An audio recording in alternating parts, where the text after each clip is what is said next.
Hey everybody, Typical Toy Reviews back with another video, and I apologize in advance if you can hear my neighbor mowing the lawn.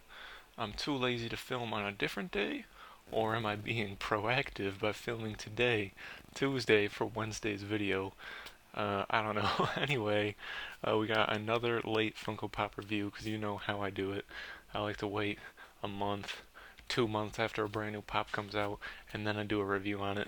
No, in all seriousness, I just picked this guy up today because it was only $12.88 at Walmart. Super strange. This guy I think is $19.99 at Barnes& and Nobles, and it's like $16.99 or $18.99, whichever the regular 6-inch price is. And for $12.88, I couldn't pass it up. So there's the front of the box. He's number 478. I'm not sure what line he's in because it doesn't say.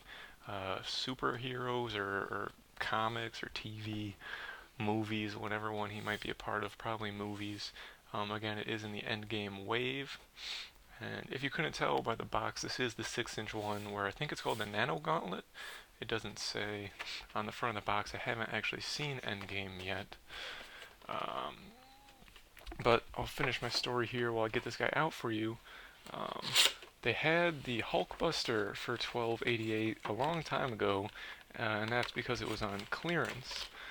But then I saw they had two of these, but the tag still said Hulkbuster and not Hulk, so I figured maybe somebody put the wrong tag out. But we checked with the guy because my local store for some reason doesn't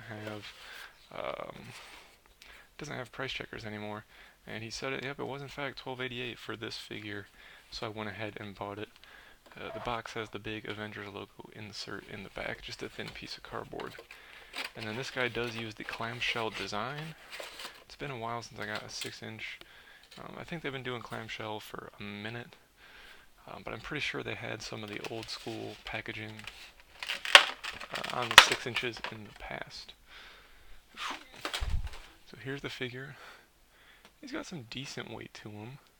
He's a little wobbly on his back end there. You can see he's kind of leaning towards the back, but it's a pretty decent distribution. He should stand up on his own with no problem. And I really wasn't a fan of this outfit, which is why I didn't get the regular Hulk. It's just because it's all painted, nothing's sculpted. It's like they made the green mold and then they just painted the suit on him. There's a little bit of bump in the hand here, or by his wrist, and he's got the little black things around his feet. The head, you can see he does have a little bit of gray hair around his ears. And of course he is a bobblehead. I think I accidentally moved it, so now he's facing like this way, which isn't too bad. It just depends on how you want to display it. Again, he's got the gray around his ears there.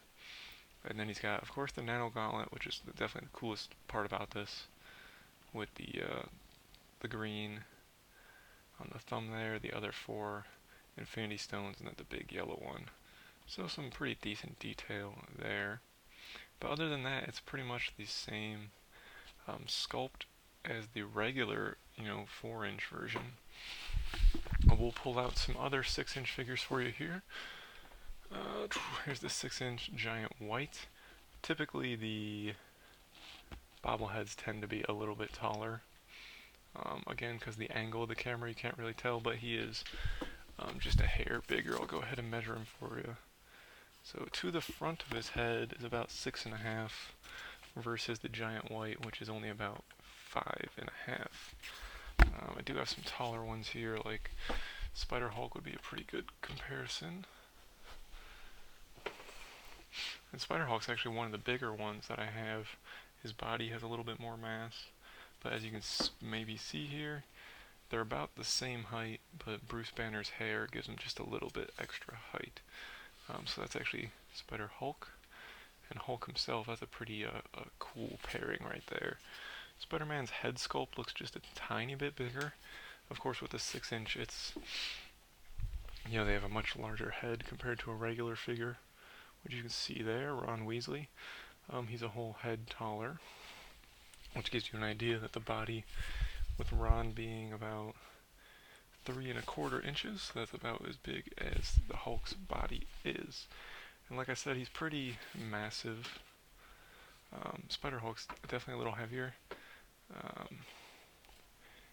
Can't tell if anything's hollow. His body's probably pretty solid, but this giant white definitely feels a lot heavier because he just has these tree trunk legs and a solid head as opposed to the hollow bobblehead.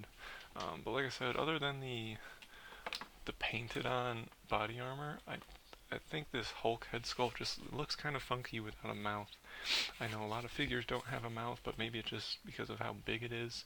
It just looks so strange. He's got the face, and then everything else is just wiped off below him. He should have some kind of grin or some kind of expression or just some kind of muscular features in his mouth that kind of give him some more definition around the face so it doesn't just look green like that. But other than that, it's not a bad figure. Like I said, for $12.88, I couldn't complain. Probably wasn't going to pick this guy up for actual retail. Like I said, then 16, 17, $20, whatever that might be. But yeah, for 13 bucks, it's definitely cool and add to the collection.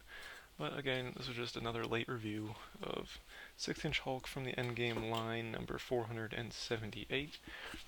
Go ahead and like the video. Comment down below if you've seen this guy at Walmart and if it's been $12.88 at yours as well. Like I said, I don't know if that was an error, if it's on clearance already, or if the regular 6-inch price is $12.88, because they do have the Iron Throne pops, and those are $22.88, which are a little bit cheaper, but still that's $10 more than the regular 6-inch. And they did carry a premium, but I don't know if it was 10. I think it was only 15. Anyway, that's it. They were 30. Whatever. Don't mind me. Subscribe for more content in the future. Again, this is Wednesday's video. I should be able to get out something else for Friday, and then back to Monday. So like I said, it's been a pretty consistent Monday, Wednesday, Friday video posting schedule for me, and that's been working out a lot better than trying to get something, every day or every other day. So, yep, thanks for watching, guys, and I'll see you in the next video.